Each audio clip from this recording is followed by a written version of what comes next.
In Gariep staat er nou zo'n 3,5 jaar een energiehuis. Dat inwoners mij of zonder afspraak naar binnen rennen kunnen als ze haar een huis verdwarsje willen. Mensen hier in Gariep hebben een unieke kans om hun huis te verduurzamen. En dat is op het gebied van aardgasvrij dus. Wij van het ministerie hebben wij geld gekregen en op dit moment is er voor elke bewoner in Gariep €8300 beschikbaar. Het ze van het gas afgaan.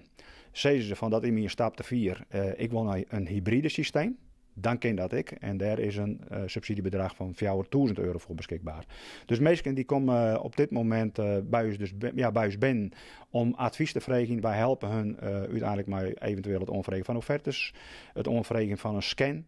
En op basis van die scan kunnen zij hun stappen ondernemen.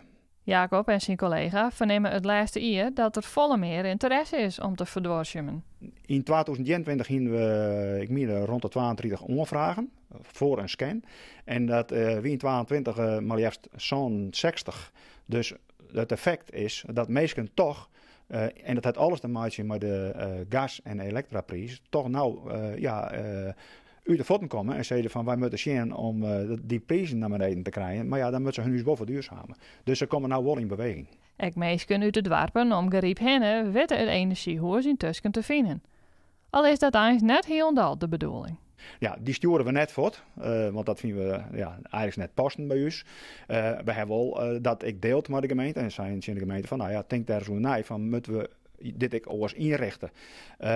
Nou, dat leidt bij de gemeente. Wij sturen de meesten net voor, maar wij zijn van ja, het moet net zo wezen dat je straks tientallen elke dag binnenkomen, want ja, dan doen wij ons eigen inwoners van Gariep te kwaad. De gemeente Tjerksterdeel en Achtkarspelen, die heeft op dit moment energiecoaches en energieadviseurs rennen.